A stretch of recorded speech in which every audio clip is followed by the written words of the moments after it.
Hello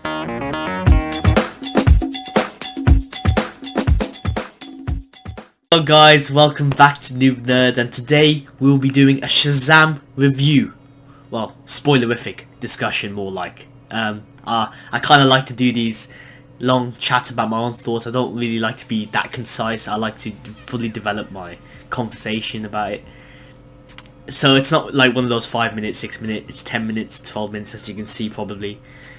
But I really appreciate if you could check out my other reviews about Venom, Aquaman and Captain Marvel that I recently just did. They're quite lengthy. They're more discussions than reviews. I don't like to rate them afterwards out of 10. I'll say if I were to give a score, this would be it. So yeah, that's a disclaimer. Spoilers, long chat, but it's going to be a good one because this movie, the more you think about it, the more you just notice the nuances and the love and heart that was put into this movie. And David S. Sandberg, who was the director of this movie, he directed a horror film. He was a former horror film director. He directed the film Lights Out that I actually watched in cinemas. I think that's probably like the only horror film ever that I've watched in cinemas so far in my life. But it's very good, and it's another example of Warner Brothers getting small. Well, James Wan wasn't a small director, but he used to be part of the small horror world, but now come over into this expansive mythology of a sole character and just expanding on that and not being focused too much on links between other universes, though there are lots of Easter eggs in this movie and we'll get to that later.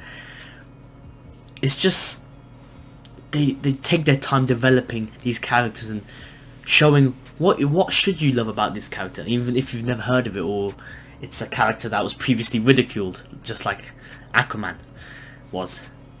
But now he's celebrated, he's got $1 billion. I don't think Shazam's not going to quite make as much money, but it doesn't need to be. It was a cheap movie to make. It was only 70 to 90 million, and that, of course, that is a lot of money by our standards, but in terms of a blockbuster superhero movie, that wasn't that much. And it really was self-contained, and so good, so good. It's a movie that people are going to watch for a long time and think. I think it's going to last the test of time, just like Big did. Of course, similar storyline. Little boy turning into a man, still having the childish wonder inside, and it's going to be accessible for all groups, for kids but also adults.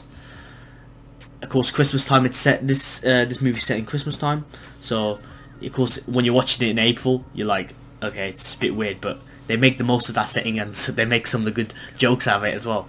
So I think I could see myself watching this every Christmas time, let alone the 6-year-old, 7-year-olds who are gonna really dig this character and just really, wow. I think they did everything they needed to do, Warner Brothers, for this movie. And let's just start with the casting. Zachary Levi is the perfect person for this movie. He makes the movie. If they don't choose the best actor for that, the movie doesn't fall apart because everything else is so good. They don't rely on like one thing to save it. But Zachary Levi just has the comedic timing. He knows he sounds like a child. What's going on with my computer? Sorry for the technical difficulties, but we're back. As I was saying, Zachary Levi, he sounds like a child. He just adds so much extra levels of humor to it. Just really clever jokes. Really works well with a fellow actor who plays Freddie Freeman in this. Really, I think they work better than the person who plays Billy Batson, but that doesn't take anything away from Asher Angel's performance. Especially the joke with him with the security guard and trying to get a hall pass to get past, and getting just Billy Batson goes across the hallway, says Shazam, quickly comes back. You have Zachary Levi wearing a big coat. He's like, "Thank you for doing your job, moron." It's so good. I don't think any other actor could have done that as well as he could. And you can't see anyone else in the role. And he doesn't... You can see him working well with the Marvel family in future movies and really being a staple of this a staple of this Captain Marvel family, ironically. Of course, not called Captain Marvel in this movie, but yeah. Zachary Levi, Shazam, they do a good job of not... Should I talk about Billy Batson yet? I don't know, because they don't start with the movie with him. They start with Savannah, the young version of Savannah at first, a flashback to see how he gets involved in all this, and they start with him. They almost, I was almost like, oh, they're making a movie about Savannah, not Shazam, but of course we do get there. It doesn't feel prolonged, because it was on the cusp of feeling like, okay, just get to the action now. But they just delve into so much magic, literal magic in the DC universe, but just sprinkling it out. Not like overwhelming the audience with it, but doing it through a little kid's eyes. A kid who is basically like the wrong version of Harry Potter. I don't know if you've seen in other videos saying how much he resembles a Harry Potter figure, but gone wrong. And his story is meant to reflect upon Billy Batson's. Of course, in the first scene, he's with his dad and brother. His brother's called Sid, ironically, like my name. Like my name, it is my name. Gets thrown out the window. What a scene that was. But yeah, Savannah, of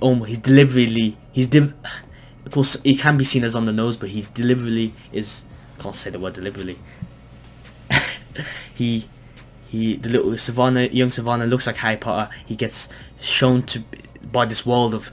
The wizard comes in, played very good by Djimon Hounsou, because he was the Fisher King. Not the Fisher King. Oh yeah, he was the Fisher King Aquaman for only a tiny bit, but he was also in Guardians of the Galaxy and the Captain Marvel. Really good. I almost kind of sad that he kind of died after he met Billy, but nevertheless, hopefully we see him in, like, I don't know, it's magic. Anything can happen in this world. There's an endless world of possibilities that this movie sets up. But yeah, of course, it makes sense. You kind of feel sorry for him. Looking back on the movie, not during the movie itself, because you know who you're supposed to root for. But looking back, you see him. He's been taken away from a magical place. He's been told almost like he is the chosen one, but then he's like, the wizard's like, nah, you're not the one. Sorry. And then after that, the car crash happens, and the dad I think it's played by an actor in Smallville. I thought I recognised him. It's very cheesy. He's like, oh yeah, he's such a whiny little thing. There's a lot of swear words in this. There's a lot of adult imagery and adult voices that really could throw parents off a lot, but it really harkens back to the 80s Gremlin style, E.T. And I think one kid in my theatre had to walk away because he got so bad with the 7 deadly sins, especially. It was very horrifying to look at, but but that's what they should be. That's what it should be. It heightens the stakes. It doesn't make it feel like okay, just because it's a kids film doesn't mean there should be no stakes. There are stakes in this movie, emotional as well as physical, but not in a save the world type of sense. You really feel that Shazam's just trying to save his own family, his family that he's learning to grow and love with, unlike Savannah, who grew to hate his parents. Well, and I kind of almost wish we see like a short film or like a comic book prelude or something that tie in with this movie about in between the young Savannah, and then because they immediately just go up to him when he's an adult. But that's a bit abrupt. That's a slight nitpick, but it just goes straight to the adult version. But it gives you lots, if not, it gives you so much more than you could have asked for. Because many people thought it was really going to be like the villain's going to be a standard villain. Okay, just use the things from the comics, so that's it. But no, they change it up a bit from the comics, adapts it, and almost elevates Dr. Savannah to a great villain that we can see in the next movie. He's kept alive, which is good. That's good. Of course, you see by the end of the movie that obvious comparison between Shazam and Savannah. We could have seen more of that. Shazam's like, oh, I know. He does the standard, oh yeah, I know what you're feeling. But it really resonates with you because you've got the backstory to back it up, unlike other films that could have rushed it. So yeah, that's one good thing. Hopefully we see more of that comparison between Billy Batson and Savannah's story. But it's more show, don't tell. They show both experiences. Of course, Billy Batson's more, but you show Savannah's first, then Billy's, and you can see why he's going to be jealous of Shazam's powers. But one slight plot hole is like, Savannah's already got a lot of power from the 7 deadly sins, so why does he really need extra power? Do you know what I mean? Or maybe I'm just missing something. Let me know in the comments below your thoughts in general.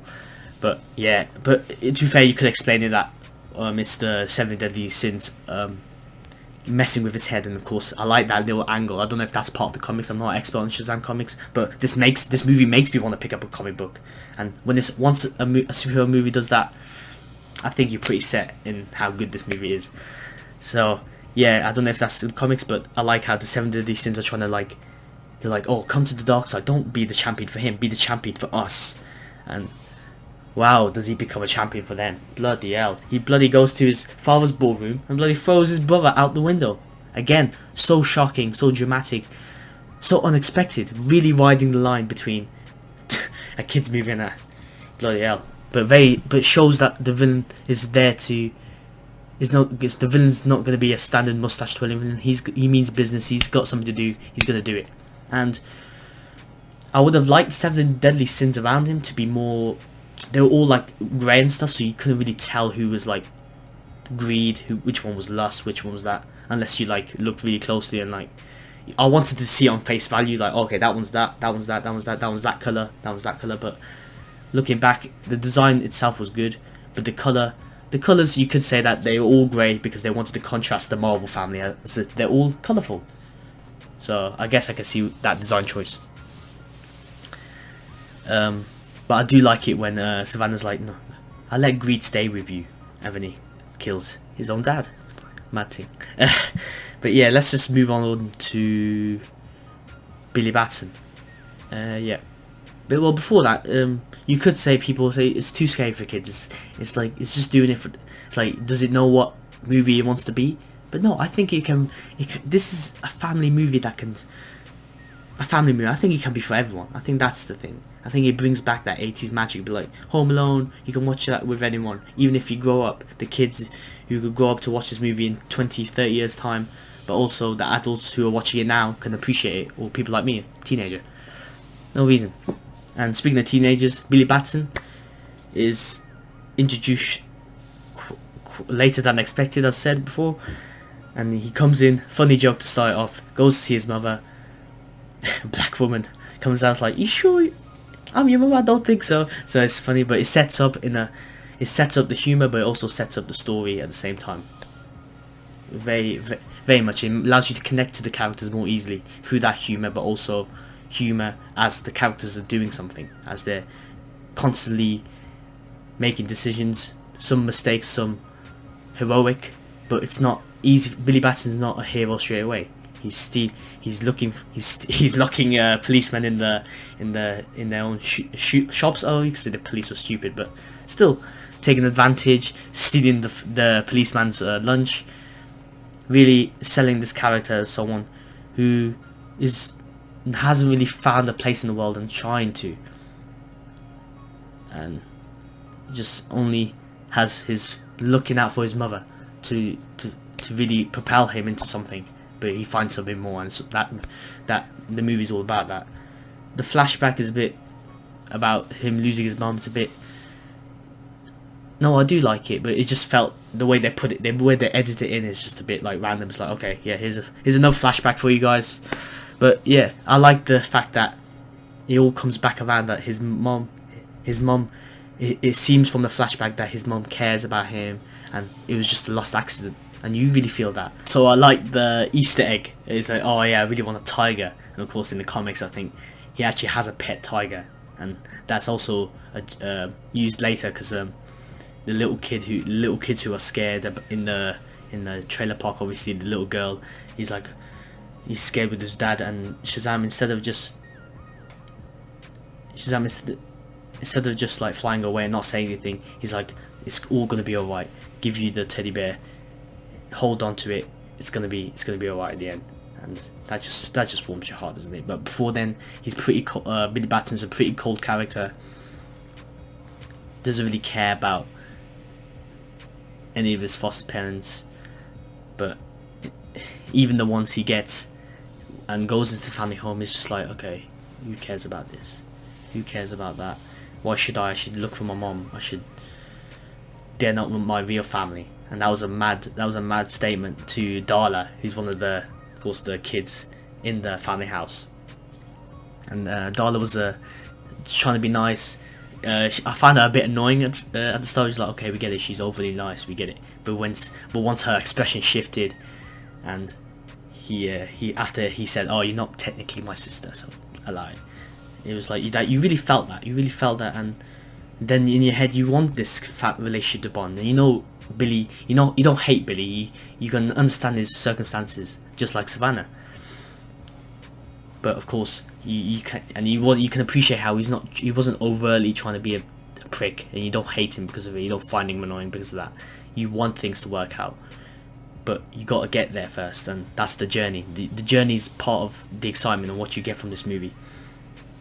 And when he finds out that his mom just left him, he saw him, didn't give a crap, doesn't even remember about the compass. That's another stab in the back, but one that he uses to move on and literally jump off her, take a leap of faith, and really become the hero that we all know and love. Of course, we see that in the trailer, him jumping off the building and saying Shazam, comic book moment. That's a poster in itself, but knowing the context behind it makes that even better, and something that, a lesson that we can all learn, and a lesson for kids, a lesson for adults, that it doesn't matter what family you got, as long as you got one, as long as you accept that, as long as you don't use the past, don't hate the past,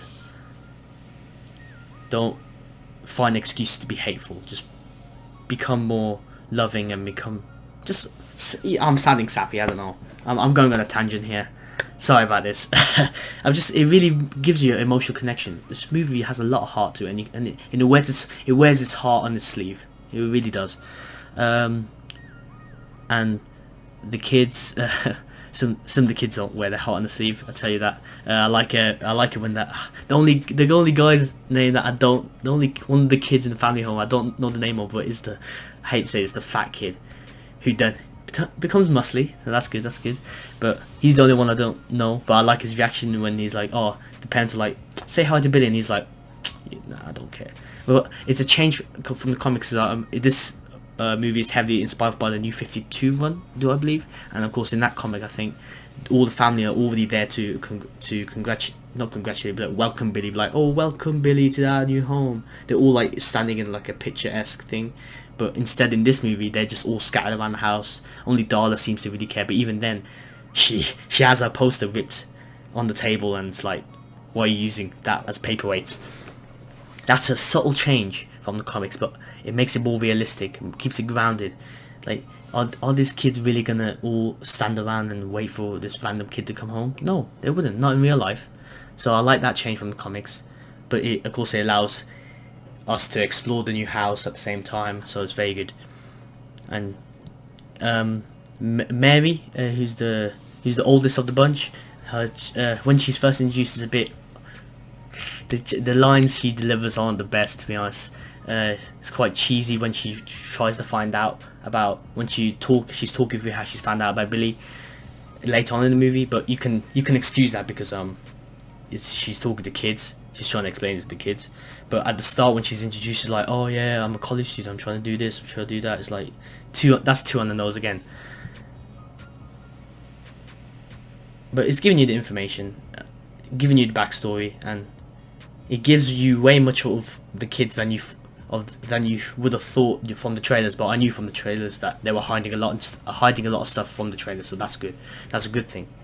The more you keep a surprise, the more better the experience is. It's obvious, but of course, hopefully it doesn't bite them in the back box office wise. But it's fine. For me, I'm talking about the quality of the movie, and the quality of the movie, it makes it even more better to see people really taking to this character in a way they never would have thought before.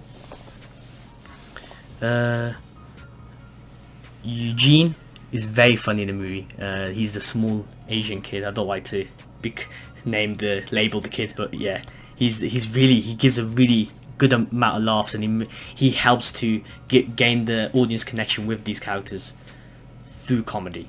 And I like it when he tries to take the little nunchucks from the bullies and hits himself with it by accident, and that's so funny. That was banter. So yeah, that helps you gain a connection. That by the end of the movie, he's not really involved. I would have actually liked to see him more involved as well as Darla. I think Darla gets better as the movie progresses, whereas the kid, the Asian kid, Eugene. He really doesn't really do anything by the end of the movie, but except of course become Reggie from Riverdale, or the first Reggie, anyway. The parents, I forgot their names, to be honest. I don't know if they did. So they're the most forgettable characters from the bunch, but they're not really shown anyway, so it's fine. But I do like, again, through comedy, when Billy says Shazam in the house, he's like, the guy who looks like Jason Momoa is like, oh, I was just trying to screw in the light bulb. And I do like, one scene that I do like is when they're all in the dinner table, and Billy and Freddy are arguing about about how the problems of Billy not really becoming a hero, because Freddy really likes superhero memorabilia. I did find the character a bit annoying at the start, but I guess that was the whole point. I didn't expect him to speak so fast at the start of the movie. I was like, okay, I guess Freddy is my favourite character, even though I expected him to be from the trailers. They did a good job highlighting their chemistry. That was pretty much their main beat for the marketing campaign. But yeah, he was just a super hero nerd, and he's seen as annoying by Billy as well as the bullies. He doesn't really have a lot going on at him for school. He doesn't really have many friends, and Billy's his chance to really gain a friend. And of course, when he becomes a superhero, it's his dream, but with that dream comes hostility. And I like how he's literally like, I'm jealous. Of course I would have killed for your powers. Who wouldn't? And again, so realistic, so cool. And I grew to love him by the end of the movie as well, especially when that scene where he's joined by his fellow family members in the dinner table. Of course, that shows progression in their character storyline, even if it's a quarter of what Billy goes through. But you see the progression that Billy has made an impact in their lives, as well as them making an impact on Billy's life. Hopefully we see more of that, even more of that propelled in the sequel, because we don't see it. But it's just all the little details thrown in there. Really cool, really cool. The magic wizard himself. What am I saying?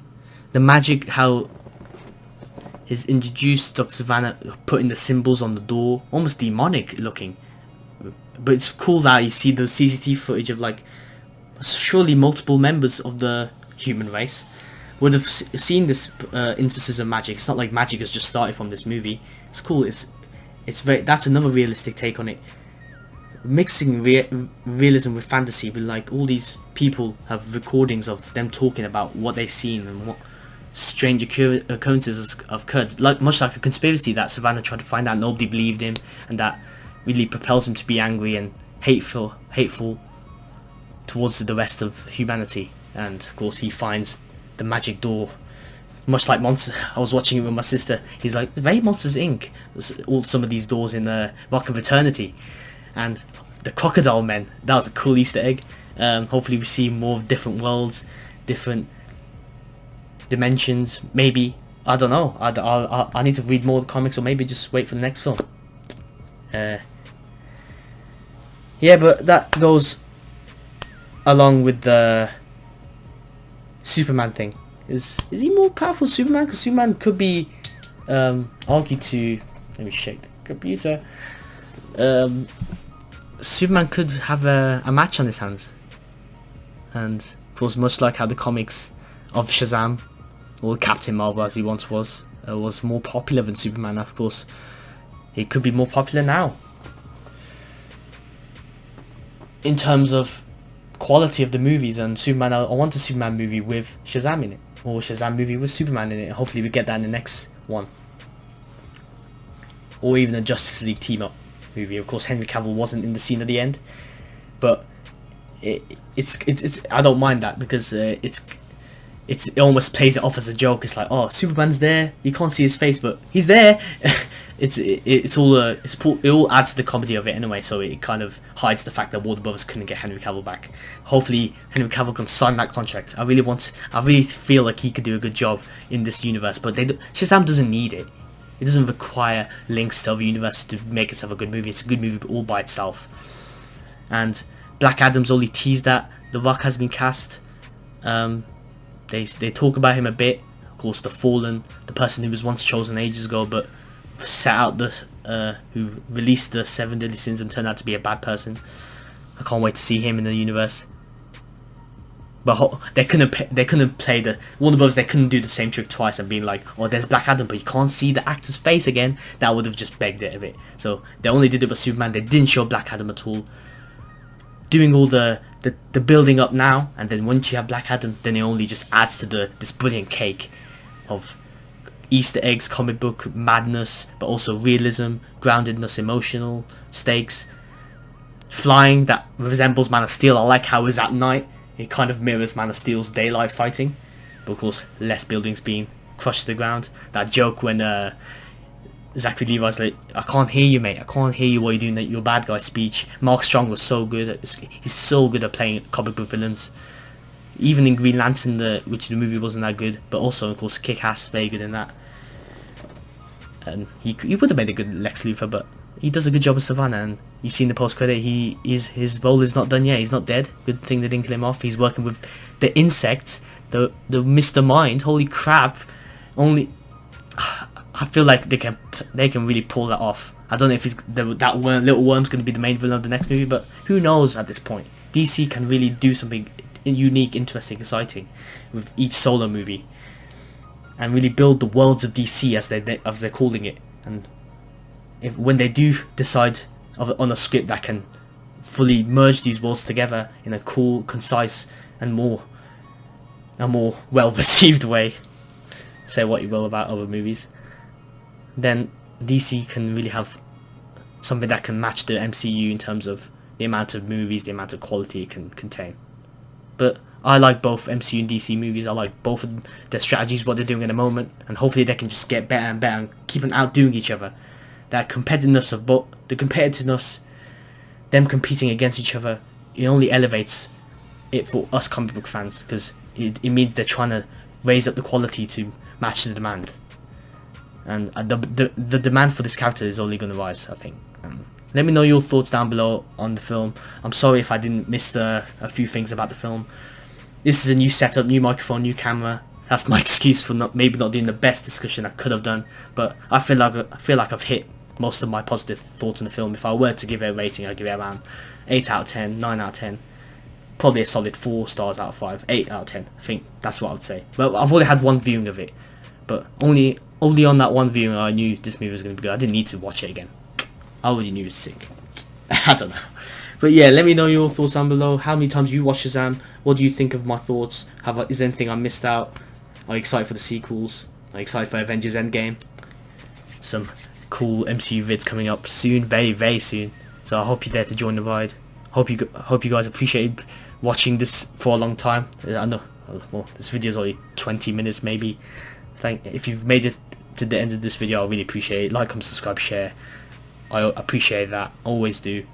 And I'll see you guys next time. Bye.